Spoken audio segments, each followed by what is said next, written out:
Amigas, amigos, muy buenas tardes tengan todos ustedes. Los saluda con el afecto de siempre José Manuel Villalpando aquí en el programa La historia que quiero vivir, que estamos transmitiendo en vivo a través de los micrófonos y frecuencias de Radio Fórmula en el 103.3 de FM, en el 970 de AM, aquí en la capital de la República Mexicana, en algunas partes del país donde la competencia feroz de los automóviles nos los permite, por supuesto en los Estados Unidos de América, en muchas de sus ciudades, gracias a que aún no hay un muro que detenga la comunicación de las ondas digitales, si es que se dice así.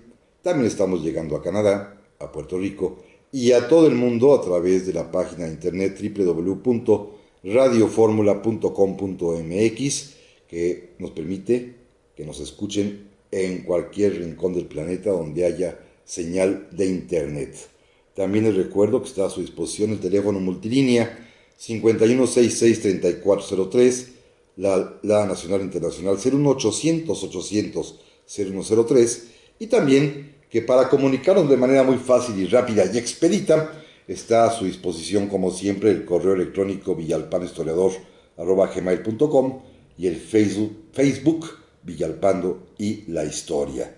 Bueno, vamos a comenzar este día primero que nada agradeciendo como siempre a las amables personas que nos hacen favor de escribirnos, como doña Jessica Albarrán, que escribió desde hace un rato, que nos mandan a saludar, muchísimas gracias, y me sugiere un programa de cómo se realizó el cambio de las lenguas indígenas al lenguaje del español castellano durante y después de la conquista de México. Sí, es un tema interesante, doña Jessica, solamente le adelantaría que fue un proceso complejo que implicó el bilingüismo de ambas partes. Los misioneros que hablaban castellano aprendieron a hablar las diversas lenguas y los indígenas naturales de ese momento, los que sobreviven a la conquista, comienzan a aprender también el español, el castellano, pero la segunda generación, los niños que ya son educados por misioneros españoles, ellos ya van a hablar castellano con toda fluidez y con toda sencillez y facilidad. Además, de todas maneras, para las comunidades que no cambian el idioma, porque muchos de ellos son bilingües, afortunadamente es algo que no hemos aprendido ni valorado.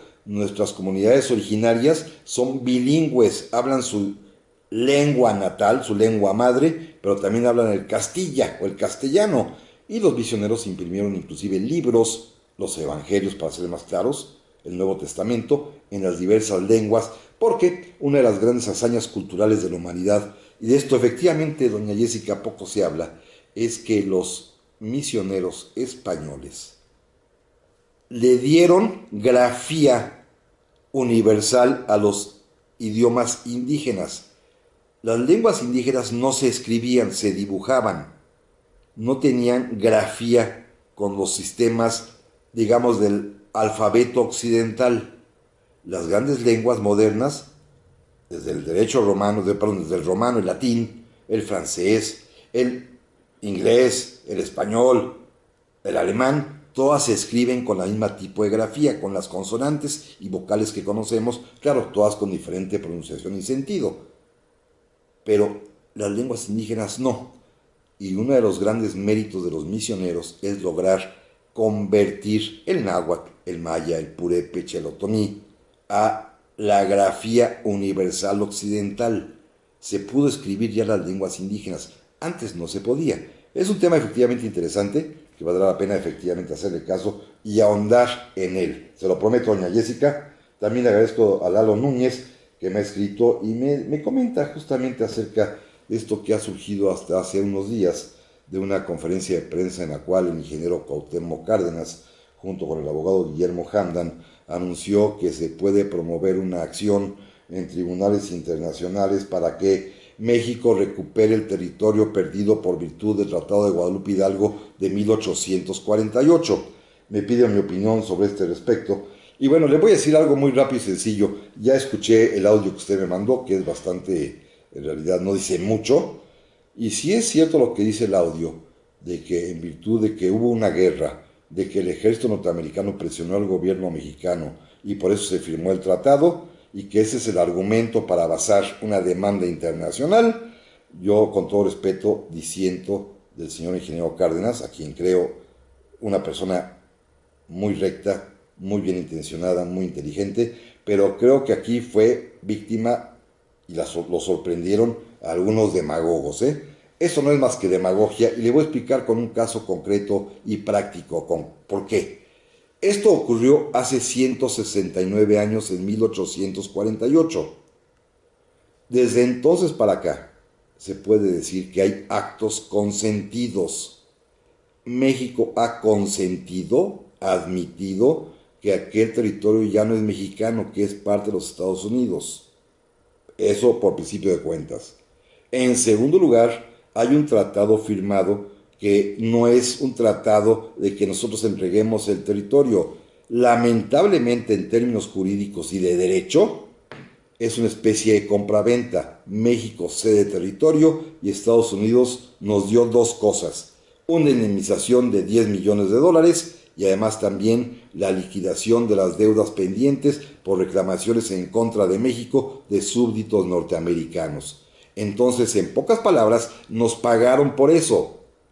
Y a 169 años, habiendo un tratado que sería un contrato firmado, aceptado, con actos consentidos, es imposible argumentar lo que están argumentando el ingeniero Cárdenas y estos señores que le han tomado el pelo. Déjenme poner un ejemplo más práctico todavía. Imaginemos que ustedes, con todo el dolor de mi corazón, y lo digo con todo el dolor de mi corazón, yo que más quisiera que no hubiese sucedido la vergüenza del 47, pero ya pasó, y ni modo, eso sí, la historia no se puede cambiar. Y, repito, son actos consentidos. Pero repito, imaginen que ustedes saben que la casa que está enfrente a la suya, o la que está junto a la suya, que es una casa grandota, con un gran jardín, que la tienen bien pintadita, que la tienen muy arregladita, muy bien amueblada, con todos los avances tecnológicos, y la de ustedes es una casa pues mucho más sencilla y humilde, pero que su tatarabuelo, hace 169 años, la vendió a un señor que lo amenazó con una pistola, pero sin embargo le pagó cierta cantidad de dinero a su abuelo, lo que haya sido, y su abuelo firmó el contrato y la escritura de compraventa. A lo mejor sí lo amenazaron, a lo mejor sí le pusieron una pistola en la 100 para que firmara, pero le pagaron y su abuelo aceptó, y durante 169 años ustedes han sido vecinos y a nadie se le ha ocurrido pedirle al vecino, ahora los descendientes de aquel comprador original, que les devuelva la casa o que les dé una indemnización por la casa que malamente podrá ser. Hace 169 años su tatarabuelo le vendió al tatarabuelo de los vecinos, que en ese momento tenía una pistola, lo amenazó, pero le pagó por ella. Y este es exactamente el caso mexicano de hoy en día. Lamento de veras que el ingeniero Cárdenas caiga en este tipo de demagogias, de veras lo lamento mucho, yo creo que no fue bien asesorado. También le agradezco muchísimo a don César Ponce Plasencia, que me está escuchando desde Moreno Valley, California. Dice que es un verdadero placer aprender cada semana con el extraordinario programa. Muchas gracias.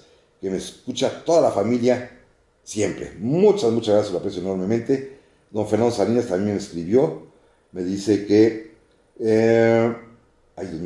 no hable el de don César Ponce. Don Fernando Salinas ya lo leí. Adriana Ramos, que ya llegó también en este momento, que es maravilloso escuchar este programa desde París, Francia, a través de Radio Fórmula en vivo por internet. Donde esté lo escucho. Gracias, nos escuchan desde París, qué emoción me da esto, me da muchísimo gusto. También don Marco Antonio Rivera Ramírez, que me explica y me dice que estemos bien, que me quiere preguntar en qué consiste el plan de Casamata. Muchas gracias. El plan de Casamata no tiene nada que ver con lo que estamos hablando, es el plan por el cual se funda la República en 1822, lo promulga Antonio López Santana junto con el general Guadalupe Victoria para deponer a Agustín Iturbide y con esto proclamar la República. También don Fernando Salinas, ya lo comenté. Dice don Fernando Salinas que es un hermoso programa, que le alegro todos los sábados, que está en su negocio. Saludos y un fuerte abrazo, muchas gracias. Y rápidamente también, pero esto hay que cumplirlo, por correo electrónico, don Jorge Aparicio, que me dice que va un poco lento, nos saluda, y que lleva varias semanas escuchando los programas en su versión disponible en iVoox en el 2015, que le gustó muchísimo la serie de Morelos, hace ya 2 años, en el bicentenario de su muerte. Muchas gracias a don Jorge Aparicio. Don Rolando Orozco también nos escribió desde ayer, que desde Puebla está saludando, que qué libro le recomiendo sobre la vida de Mier y Terán. No hay ninguno en realidad, solamente hay un informe de su muerte que publicó Editorial Just, que es bastante interesante, un libro muy antiguo en una librería de viejo, en la colección México Heroico de Editorial Just, es el informe de la muerte del general Manuel Mier y Terán. También que si sobre el asunto de Texas, que qué le puedo recomendar. Bueno, está el libro fantástico de México, Santana y la Guerra de Texas, de José C. Valadez, de Editorial Diana, su última edición, muy, muy recomendable. José C. Valadez fue un gran historiador. Y que si el día 24 de marzo hablaré algo sobre Don Benito, sí, claro, dentro de 15 días platicaremos sobre Don Benito, y dice don Rolando Orozco que se acuerda muy bien, porque además es mi aniversario número 24 en la radio. En efecto, mi primera aparición en radio fue el día 21 de marzo de 1993, lo cual significa que este 21 de marzo próximo cumpliré ya 24 años de estar frente a los micrófonos en programas de historia. Don Guillermo Martínez también saluda, y bueno, me comenta exactamente lo mismo que ya platiqué hace un momento del Tratado de Guadalupe y de la moción hecha por el ingeniero Cuauhtémoc Cárdenas y el abogado Guillermo Hamdan, cosa que ya comenté hace un momento. Bueno, vamos al programa de hoy, que es precisamente este asunto de Texas. Déjenme anticiparles que es una historia en la cual se evidenció la mala fe de los Estados Unidos. Pero volvemos enseguida. Y estamos aquí de vuelta, amigas y amigos, en este segundo bloque del día de hoy de la historia que quiero vivir. Gracias por sus atentos mensajes. Le agradezco mucho a Federico Flores, que me ha escrito hace un momento. Me dice que me confiesa que el tema de Texas es uno de los que más le apasiona.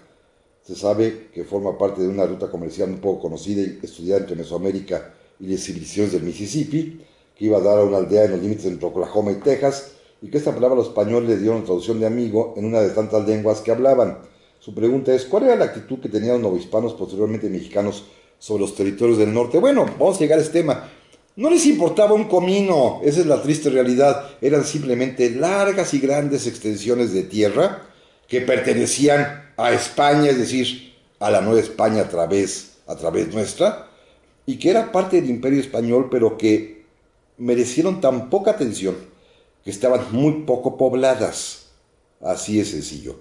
Probablemente existiera esto que usted indica en las naciones todavía prehispánicas, pero no era importante ni era trascendente, es decir, simple y sencillamente, pues se vivió en el sueño de que eran nuestras heredades, hasta que nos sorprendieron norteamericanos que querían quedarse con ellas.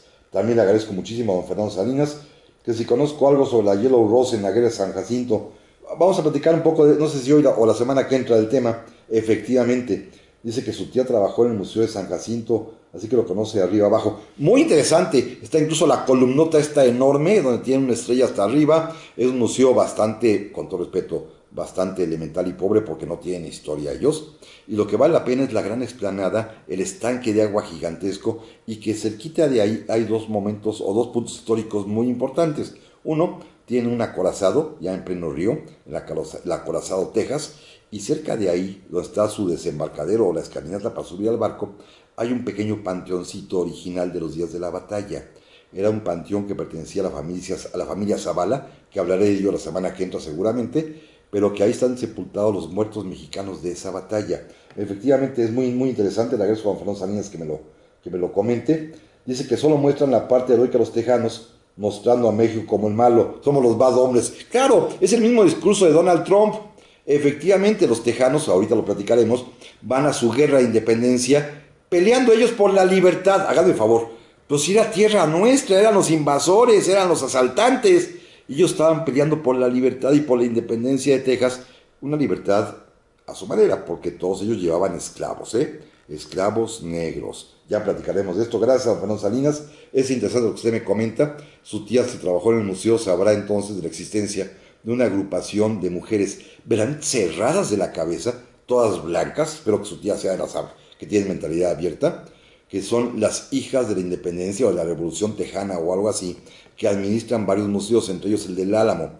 Cuando yo llegué a ir, ahora ya no puedo porque no tengo ni visa, por supuesto, pero cuando yo llegué a ir al Álamo, hace algunos años, pues eran unas señoras todas uniformadas que rinden una especie de culto y veneración por los héroes que Davy Crockett y Travis y todos estos gentes que eran verdaderos sinvergüenzas que ahí murieron. Y bueno, es una especie de historia de bronce superlativa que la mexicana se queda chiquita, Tienen, me acuerdo que hasta el rifle de Davy Crockett, el tabique donde puso su cabecita la noche anterior a que lo mataran, en fin, una serie de historias francamente muy, muy demagógicas. Pero esto es propio, pues, también de los Estados Unidos. Gracias a don Elías Moreno, que nos saluda desde Moreno Valley, California. Muchas gracias, se lo aprecio enormemente. También doña Virginia Rocha nos pregunta que por la cercanía del Día de San Patricio, yo creo que no se le ha honrado a los llamados mártires irlandeses. No, yo creo que sí. Sí hay una ceremonia que se realiza en México cada día 12 de septiembre con gran pompa y ceremonia. Le recomiendo a doña Virginia que se asome al convento de Churubusco y a la plaza de San Jacinto, allí en San Ángel, y verá usted la gran ceremonia que se hace cada año en homenaje a los soldados del batallón de San Patricio. No, yo creo que sí se les ha reconocido. En su tiempo no es el tema, pero déjenme platicarle que después de la guerra del 47, después de que fuimos vencidos, que el San Patricio se adhirió a nosotros, que desertó el ejército norteamericano, que estuvo a favor de México, el gobierno mexicano los dejó en la calle y los pobres sobrevivientes del San Patricio, perdón, que habían sido marcados en los cachetes, en los brazos, con un hierro candente como castigo por desertores del ejército norteamericano, tenían que pedir limosna en San Ángel. Hágame favor, lo que somos capaces en nuestra, ya ni digo, forma tan peculiar de ser los mexicanos malagradecidos. Pero bueno, vamos al tema. Claro está que los norteamericanos estaban detrás, pero lo fingieron, lo disimularon. Y lograron introducirse gracias a que México comenzó muy mal su vida independiente. Primero con un imperio fallido, y aquí lo contó a sus letras, con un señor que después de ser el libertador quiso convertirse en emperador, con lo cual echó a perder todos sus títulos y todos sus enormes méritos que tenía de haber libertado a una patria casi sin disparar un tiro. Le ganó la ambición y se convirtió en emperador y lo tuvieron que sacar. No es el tema de hoy. Pero luego hicimos la República y aparecen los tres tipos de mexicanos que hasta el día de hoy tenemos por compatriotas. Hay tres reacciones, tres conductas, tres actitudes de México o de los mexicanos frente a los Estados Unidos. Hay quienes se indignan profundamente, como yo, lo confieso, soy de ese grupo, y verdaderamente no podemos soportar tanto agravio. A mí me indigna, y conociendo la historia me indigna todavía más. Pero bueno, a veces somos minoría, a veces lo pienso así, ¿eh? Hay una gran mayoría indiferente que le tiene sin cuidado lo que pase con los Estados Unidos, y hay otra parte de la población que no sé si es minoría o también es un buen número de aquellos que adoran a los Estados Unidos. Aquellos que sueñan, con todo respeto lo voy a decir, perdónenme si alguien se molesta, que sueñan con llevar a los niños a Disneylandia. Aquellos que sueñan con que sus hijos estudien allá, con todo respeto lo digo, perdón, sé que mucha gente lo hace de manera muy legítima y honrada, pero yo no puedo con eso, perdónenme. Pero entonces llegan al extremo de admirar profundamente todo lo que pase allá. Y ya desde 1824 hay un grupo de mexicanos que piensa así. Los encabeza justamente de quien acabo de hablar hace un momento, Lorenzo de Zavala, un yucateco, que en este momento es diputado y que es el presidente del Congreso de 1824 que redacta la Constitución Federal. Somos tan entregados a los Estados Unidos en ciertas capas sociales que estos hombres no tuvieron empacho en copiar, literalmente, una mala traducción de la Constitución de los Estados Unidos de América y la convirtieron en la Constitución nuestra de 1824. Ya he platicado en otras ocasiones cuál es el tema de fondo. Hasta la vicepresidencia la copiaron mal y aquí en México el vicepresidente es quien perdía la elección, lo cual es una torpeza mayúscula. Basta imaginar y conocer cómo somos de ambiciosos en un país donde todo el mundo quiere ser presidente. Vean simplemente al día de hoy cómo estamos, cuántos candidatos hay. Uy, ya llegan a la veintena de candidatos a la presidencia de la República. Pues imagínense, siempre ha sido lo mismo. Pero había una torpeza mayor. El propio Lorenzo Zavala, en el preámbulo a la Constitución, dijo frases que son de preocuparse. Y los invito a que lo lean. Está en cualquier página de internet que hable de la Constitución de 24. Lean el preámbulo, el manifiesto del Congreso a la Nación. Dicen allí que si los mexicanos quieren ser felices, como el vecino pueblo del norte, hay que imitarlo, hay que ser como ellos, porque necesitamos tener Washingtones, como decían. Y claro, a copiar, como vivían allá. Copiamos hasta el nombre del país.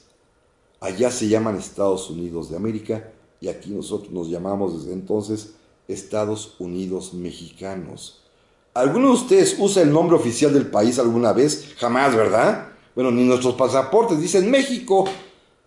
Pero bueno, el nombre oficial es copiadito literal porque había quienes querían ser como Estados Unidos y entre esas cosas copiamos también la federación. Nada más que allá eran colonias libres e independientes que se unieron y aquí era un todo que tuvieron que separar. Y esto permite hacer una ficción, una interpretación de que si los estados existían antes de México, lo cual es falso, y se unían libremente en un pacto federal, esto significa que entonces, en el uso de su voluntad libre, los estados asociados al pacto federal, en el caso de México, también podían entonces separarse de México. Fíjense la trampa maquiavélica que sembraron los constituyentes de 24 en la Constitución al inventar de la nada la federación, al crear la idea mentirosa y falsa de que había estados antes de que existiera México, como si hubiese sido las 13 colonias norteamericanas que existían antes de crearse los Estados Unidos de América. No, aquí era el Virreinato de la Nueva España y lo fraccionaron para decir que eran estados que preexistían y que después se unían a la República Federal Mexicana, como sucedió, que fue el único caso de Chiapas. Pero todos los demás es la fragmentación del Virreinato de la Nueva España. Así de sencillo y de claro. En Estados Unidos es al revés. Eran 13 colonias distintas, con regímenes distintos, incluso con propietarios distintos, que se unen para formar una federación. Y aquí, la federación, para poderla crear, tuvieron que dividir y después volver a juntar. Y esto lleva implícito, repito, y esto es lo más importante de todo, que ojalá amigos me lo comprendan, que si los estados preexistentes, claro, falsamente, con una gran mentira, habían expresado su voluntad de unirse a México, también entonces tenían el derecho de separarse de México. Esta es la gran trampa que sembraron los prohombres mexicanos que eran admiradores de los Estados Unidos, seguramente por instrucciones de allá, no lo pongo en duda porque eran masones de las logias yorquinas, no tengo la menor duda que había una instrucción precisa, pongan esta tontería para ver qué pasa, y la sembraron bien. Pero vamos a una pausa. Ya estamos amigos aquí de vuelta, este es el bloque del día de hoy de la historia que quiero vivir. Gracias a don Rafita Barrios, que nos escucha como siempre, muchísimas gracias, lo aprecio muchísimo su mensaje. Dice que los estadounidenses siempre han sido muy aprovechados. No, sí, y ahorita veremos algo más todavía. Don Santiago Rosas, que me comenta que algún día yo dije que la iglesia daba permiso de quedarse a los extranjeros, solo con ser con ser católicos. Más o menos por ahí va, don Santiago. Ahorita le voy a entender usted muy bien, porque lo voy a repetir el dato exacto en un momento más. Gracias, don Santiago. Don Alfredo Ambriz, que qué opino sobre la página de Facebook Los Días de Días, que le parece interesante. No la conozco, se lo confieso, la voy a buscar. Don Luis Alonso González Navarro, que me dice que otro ejemplo de la admiración por el vecino del norte está en el Poder Judicial, que se denomina Suprema Corte de Justicia de la Nación, cuando es sabido que en castellano el adjetivo nunca se escribe previo al sustantivo. Tiene usted toda razón, así se hacen en inglés. Las cortes en otros países de América se llaman Corte Suprema de Justicia y aquí no, aquí le pusimos Suprema Corte de Justicia, al igual que la Corte Norteamericana. Así somos en esta patria nuestra. Luis Jaime Barragán Suárez, muchas gracias. Me confiesa ser como yo del primero de los 3 grupos con relación a Estados Unidos.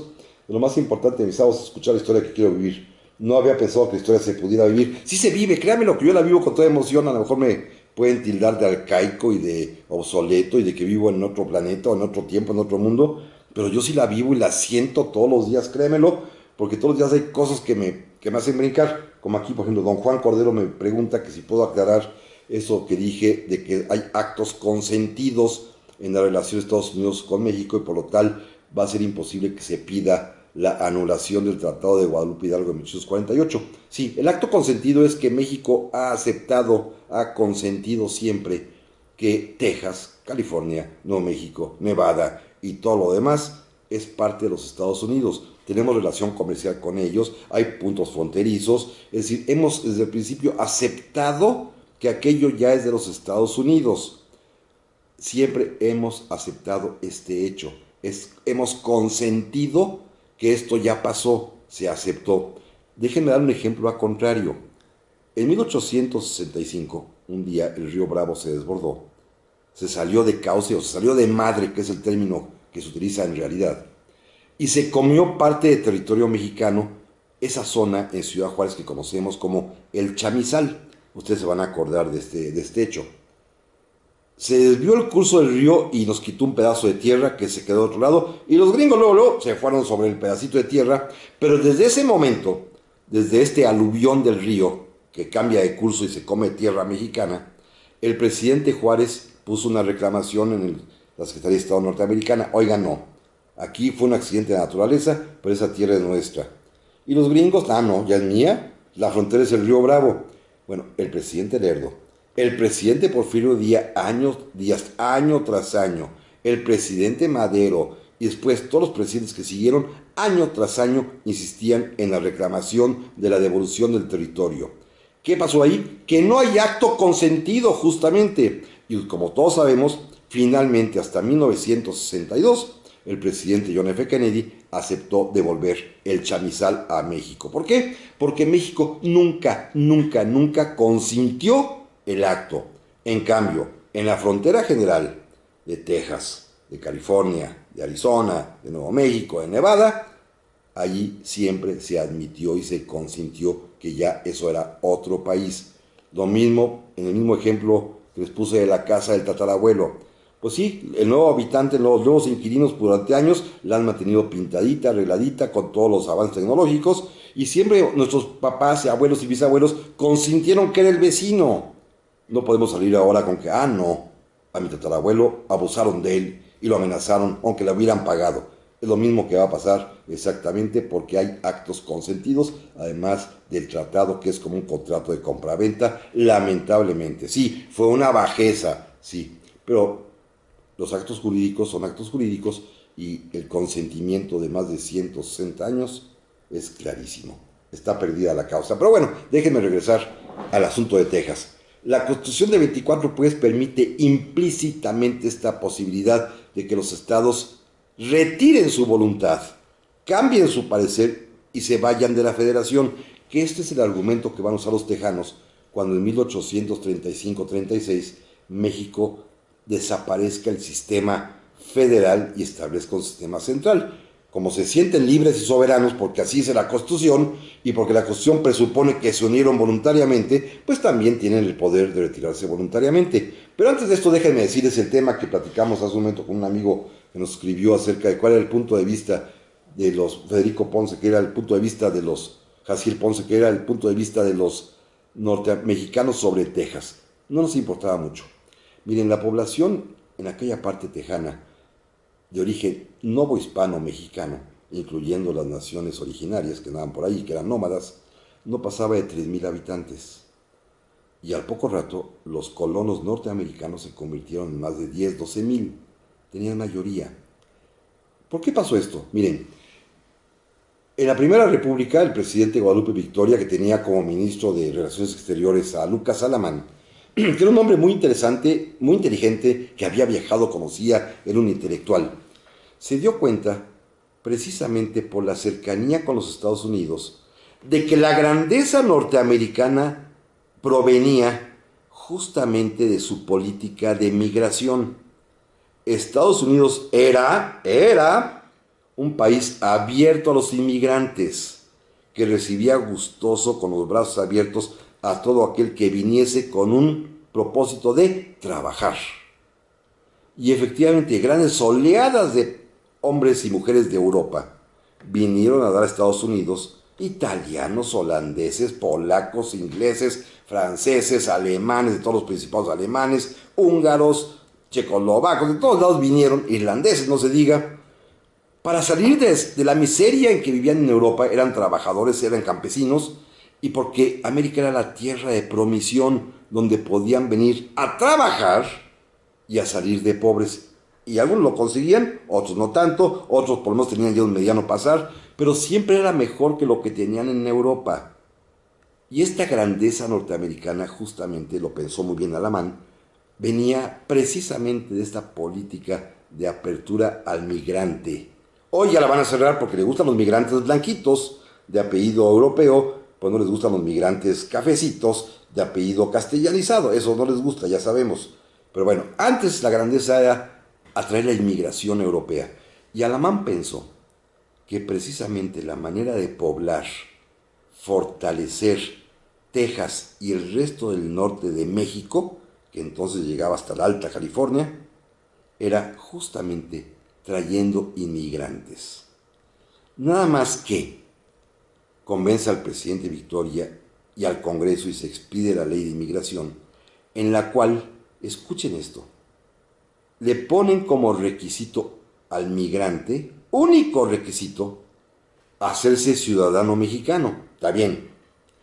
Pero la Constitución de 24, con todo y que era progringa totalmente, lograron clavar un artículo los conservadores que dice claramente que México es una nación católica con una sola religión única oficial, sin tolerancia en ninguna otra, que es, repito, la católica. Ser ciudadano mexicano significa ser católico. Así va a ser hasta 1857, ¿eh? Esto es bien importante. Ser mexicano era ser católico. Por lo tanto, el inmigrante tiene que ser católico. Alamán estaba pensando particularmente en dos naciones. Los irlandeses, siempre sujetos al yugo inglés, que son católicos, bienvenidos los irlandeses, y los polacos, siempre sujetos al yugo ruso, que allá son ortodoxos, y los polacos son católicos. De veras, Alamán pensaba que esto se iba a llenar de polacos y de irlandeses. Lamentablemente, se llenó de norteamericanos. ¿Cómo? Dirán ustedes, si los norteamericanos son protestantes, calvinistas, luteranos, presbiterianos, todas las denominaciones de las diversas iglesias que existen. Pues muy sencillo, aprovecharon una debilidad tremenda de la iglesia católica, y es que en la frontera, en un pueblo que se llama Natchez, que está al lado de Nacogdoches, que es mexicano, hay una parroquia católica, con un curita seguramente sinvergüenza y falto de escrúpulos o descuidado para variar. Llegaban las filas de inmigrantes norteamericanos, se formaban ante la parroquia, todos decían, quiero convertirme al catolicismo. ¿De veras quieres abjurar de tu religión equivocada protestante? Sí, quiero ser católico. Los bautizaban sin mayor examen, sin nada, les daban su fe de bautismo, que es el documento que prueba oficialmente que se es católico, y con la fe de bautismo pasan a la frontera, llegan a la migración mexicana, vengo a acogerme a la ley de inmigración.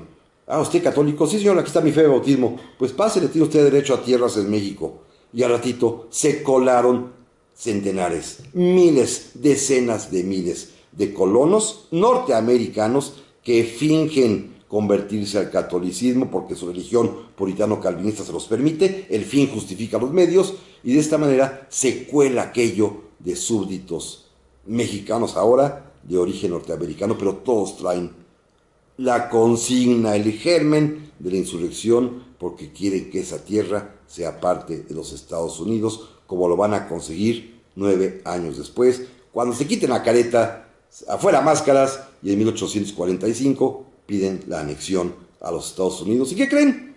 El Congreso norteamericano inmediatamente dice que sí, por supuesto que sí. Pues era parte del plan que tenían todos ellos desde el principio, alentado por un presidente, Andrew Jackson, que quería quedarse con Texas para los Estados Unidos y quitársela a su legítimo propietario, que era México. Pero repito, de todo esto ya son actos consentidos. Esto ya no se puede cambiar. Fue una lamentable historia, desalmada historia, pero es historia y el pasado ya pasó. Y lo que importa es el presente. Es algo que tenemos que tener siempre en la mente para no enojarnos con la historia. Volvemos enseguida.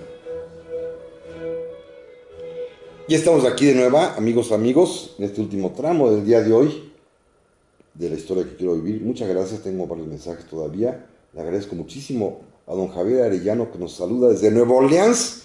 ¡Qué padre! Tarde de sábado para escuchando en su clase el programa, el mejor de la radio, de verdad. Muchas gracias por sus comentarios, se lo aprecio mucho. Y Nueva Orleans, debo reconocer que es una ciudad más hermosa de los Estados Unidos. Cuando yo iba, porque, repito, como no tengo visa, y la perdí hace muchos años por razones obvias, por lo que ando diciendo, cuando yo visité Nueva Orleans me encantó ir un par de veces y francamente me pareció una ciudad muy, muy hermosa. Claro, sé que padeció mucho después de aquel huracán terrible que casi la destroza, pero es una ciudad muy, muy interesante, muy hermosa y clave para nuestra historia. Algún día tenemos que platicar la importancia de Nueva Orleans, tanto porque ahí estaban las logias anfictiónicas masónicas que controlaban a México, a los mexicanos masones yorquinos, como por una especie de cuadrilátero comercial y de inmigración e intelectual entre 4 ciudades que estaban hermanadas por el mar. Es más fácil comunicarse por mar que por tierra, fíjense bien. Nueva Orleans, La Habana, Veracruz y Mérida. Ya sé que Mérida no es puerto, pero estaba muy cerquita, Sisal. Entonces era muy fácil comunicarse y que existiera una especie de red de comercio, tanto de mercancías como de personas como de ideas en estas 4 ciudades. Así que, don Javier, un día vamos a hablar, se lo prometo, de Nueva Orleans en la importancia de México. Don Rolando Orozco me dice que le tomaron el pelo al ingeniero Cárdenas porque no conoce la historia de México. La historia tiene esa bondad de abrir y despertar conciencias y que permita entender el presente y a lo mejor modificar el futuro. Él coincide conmigo, se considera el primer grupo escaso, pero que no la trae para nada estilo de vida gringo. Y es porque no se conoce el pasado. Bueno, yo lo digo desde mi personal punto de vista, sé que muchas veces ofendo a muchas personas con lo que digo, pero créanme que lo digo de corazón y con conciencia después de haberle dedicado mi vida entera, más de 35 años de estar escribiendo, haciendo libros de historia y platicando sobre historia, pues ya tengo una buena trayectoria en estas materias. También agradezco mucho a don Víctor Torres Nuevo, que nos escucha desde allá, desde Paramount, California. Qué interesante. También allá con su señora madre, saludos. Por supuesto a la señora madre de don Víctor Torres Nuevo. Hoy estamos muy internacionales, ¿se han fijado? Ha habido muchísimos mensajes de los Estados Unidos, más pocos de aquí de México. Y en cambio hasta de París recibimos hoy uno, lo cual me da muchísimo gusto. Don Federico Flores me vuelve a escribir. Dice que uno de los pretextos que dieron los tejanos para empezar el conflicto fue una disputa con Saltillo, al que querían que fuera la capital del estado para trasladarlo a Monclova. Sí, tenía que ver, la capital era Saltillo, pero los tejanos querían que fuera Monclova. En fin, eso es lo de menos, esos son los pretextos pueriles. El fondo es la conciencia de que si éramos un estado federal, según como querían los propios constituyentes, los estados se habían adherido voluntariamente y ahora se separaban también voluntariamente. Pero déjenme seguir rápidamente el hilo porque vamos a acabar el día de hoy y continuaremos la semana que entra, diciendo simple y sencillamente que de pronto se nos colaron y se llenaron de colonos de origen norteamericano, todos ciudadanizados mexicanos, por supuesto, todos bautizaditos por el señor cura ahí en la frontera, que repartió fes de bautismo al por mayor, y todos bajo el liderazgo de 2 empresarios, padre e hijo, Moisés y Esteban Austin, que tenían, digamos así, el negocio de traer inmigrantes, de eso vivían, porque el gobierno mexicano, según la ley, también otorgaba tierras gratuitamente a los inmigrantes.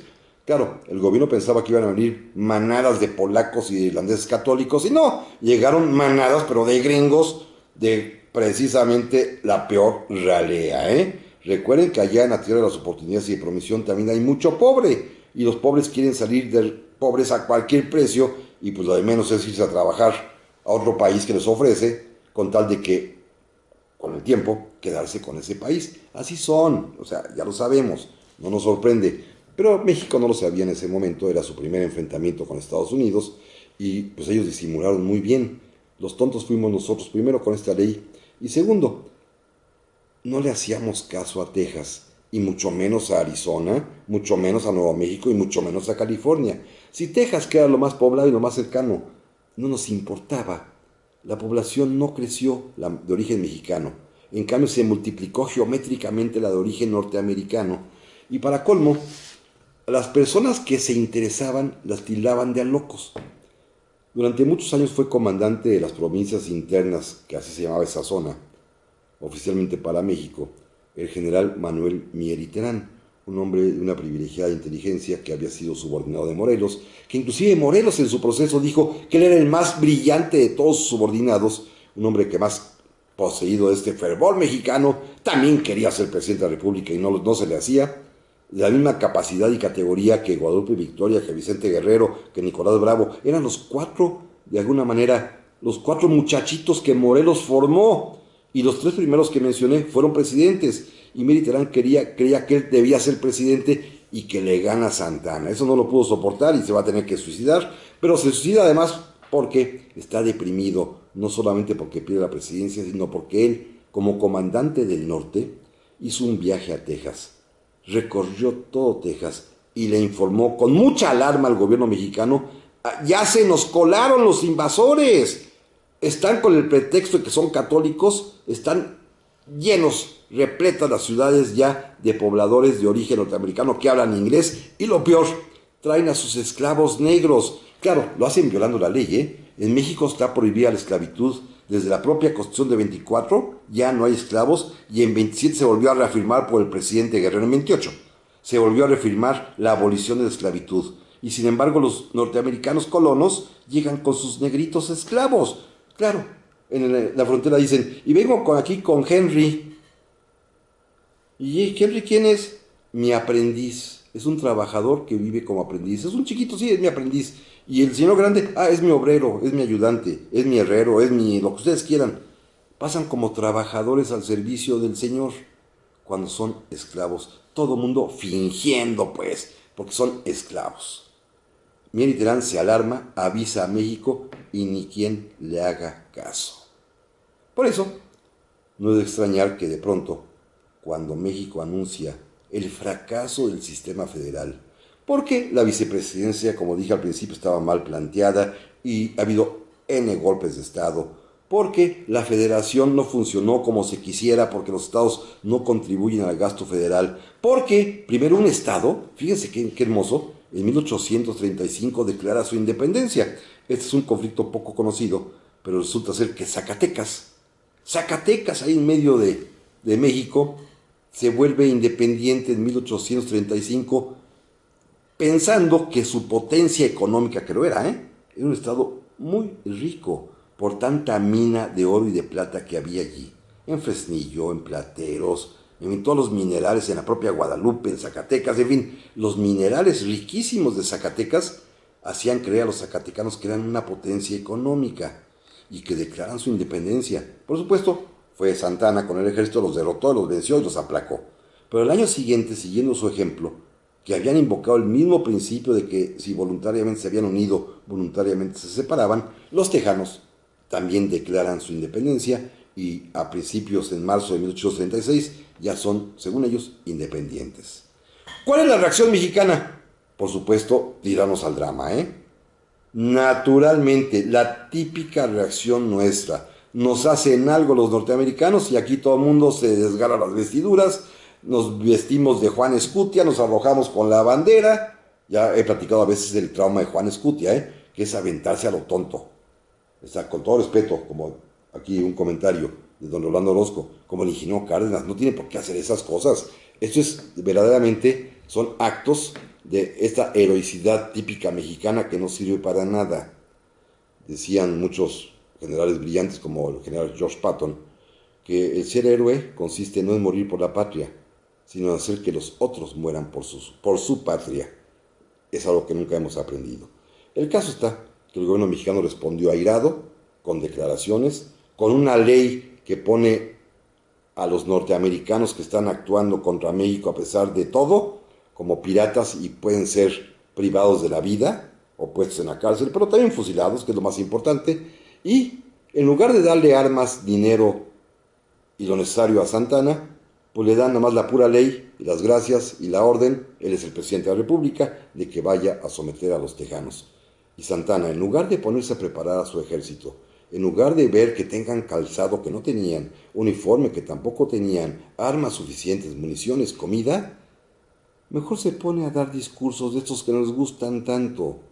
Ya saben que este es un país lleno de frases geniales, maravillosas de nuestros políticos. Santana declaró esto, es que es precioso, Como todos saben cuál es el fondo del asunto, que es Estados Unidos queriendo apoderarse de Texas, Santana declara en público: la frontera de México con Estados Unidos la fijaré junto a la boca de mis cañones.